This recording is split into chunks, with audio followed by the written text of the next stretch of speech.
This is a 2016 Range Rover HSE. So basically, to fold down the back seats here, you'll see there's a little lever. We're on the driver's side right now. There's a little lever by the floor. We can pull that. See, it's going to fold down. Sometimes they'll fold down just these 2/3 of the driver's side, and you have to go to the other side to get the passenger side open. Take a look here. So you'll see there's a similar lever over on the passenger side. Go around back to see what kind of cargo room.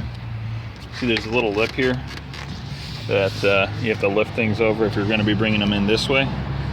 But you can actually fit a decent amount of cargo in there. And if you actually hit, there's a little button here. You can actually fold that down to make loading a heck of a lot easier. So you can see you can fit a decent amount of cargo in there. All right, thanks a lot for watching.